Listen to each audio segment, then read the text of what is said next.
نماز کے اندر آمین آہستہ کہی جائے یا بلند آواز سے؟ یہ بھی ایک مختلف اور متنازع فی مسئلہ ہے.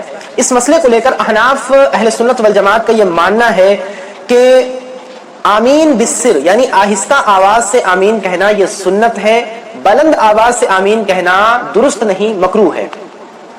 جبکہ غیر مقلدین کا جو عمل ہے اور وہ جو اس پر دلائل دیتے ہیں وہ ان کے عمل پر دلیل بنتی ہی نہیں. میں وضاحت کے ساتھ بتلاؤں گا تو انشاءاللہ آپ کی بات سمجھ میں آ جائے گی.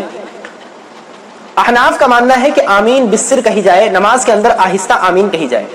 اللہ رب العزت والجلال قرآن کریم کے اندر ارشاد فرماتا ہے ادعوا ربکم تضرعا وخفیا انہ لا يحب المعتدین، کہ تم اپنے پروردگار سے دعا کرو عاجزی کے ساتھ، انکساری کے ساتھ، تواضع کے ساتھ اور آہستہ آواز سے. آگے فرمایا انہ لا يحب المعتدین، کہ اللہ حد سے تجاوز کرنے والوں کو پسند نہیں کرتا. معتدین کی تفسیر حضرت زید بن اسلم کی موجود ہے، فرماتے ہیں الاعتداء الجہر، یعنی حد سے تجاوز کرنے کا مطلب ہے جہر، بلند آواز سے دعا کرنا. یہ اعتداء اور حد سے تجاوز کرنے کا مطلب ہے.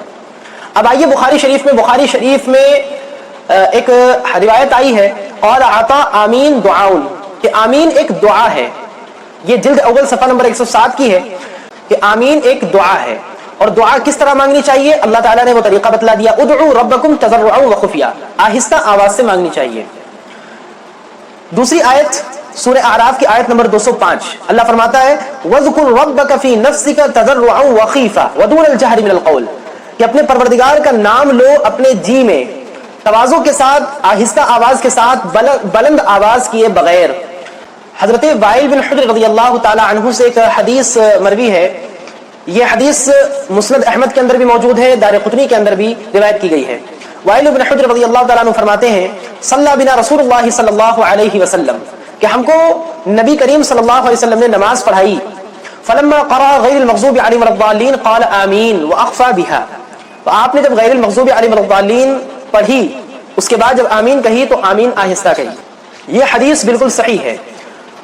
حضرت عبداللہ بن مسعود رضی اللہ تعالی عنہ کا ایک اثر بھی موجود ہے، فرماتے ہیں عن عبداللہ بن مسعود رضی اللہ عنہ قال، حضرت عبداللہ بن مسعود رضی اللہ تعالی عنہ فرماتے ہیں کانوا یقولون آمین لا يرفعون بها اصواتهم، کہ تمام کے تمام لوگ آمین کہتے تھے اور آواز کو پست رکھتے تھے، بلند نہیں کرتے تھے.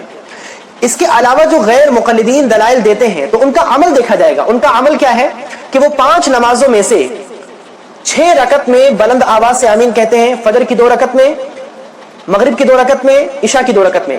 یہ وہ رکعت ہے جن میں آمین بلند آواز سے کہتے ہیں، اور باقی 11 رکعتوں میں، فرض کی 11 رکعتوں میں آمین آہستہ آواز سے کہتے ہیں. اور جو وہ فرض و سنن و نوافل وغیرہ پڑھتے ہیں اس میں بھی آمین آہستہ آواز سے کہتے ہیں. تو یہ ان کا عمل ہے. ان کو اس پر دلیل دینی ہے 5 نمازوں میں سے 6 رکعت میں بلند آواز سے آمین کہنے کی تخصیص موجود ہو، 6 رکعت کی تخصیص موجود ہو اور 11 رکعت کا استثناء موجود ہو، اس کے علاوہ سنن و نوافل کا بھی استثناء موجود ہو. ایسی کوئی دلیل پیش کریں. غیر مقلدین بلند آواز سے آمین کہنے کی جتنی بھی حدیثیں پیش کرتے ہیں ان میں سے کوئی حدیث مسترب ہوتی ہے، کوئی حدیث منقطع ہوتی ہے، کوئی تو ضعیف ہوتی ہے، اور اگر کوئی صحیح بھی نکل گئی تو اس میں بلند آواز سے آمین کہنے کا تذکرہ نہیں ہوتا، یا جو ان کا عمل ہے اس عمل پر وہ دلیل منطبق نہیں ہو پاتی ہے، وہ دلیل صحیح سے بیٹھ نہیں پاتی ہے. تو یہ تمام کی تمام باتیں ہم سب کو پتہ ہونی چاہیے. ہم کسی کے دھوکے میں اتنی آسانی سے نہ آئیں. اپنے علماء کرام سے رابطہ بھی رکھنا چاہیے کہ آمین بالسر اور آمین بالجہر کا کیا مسئلہ ہے.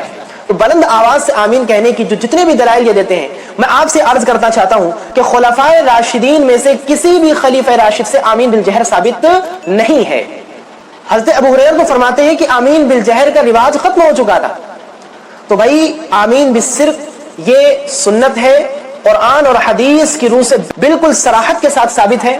غیر مقلدین کے جو دلائل ہیں وہ ان کے عمل پر منطبق نہیں ہوتے ہیں.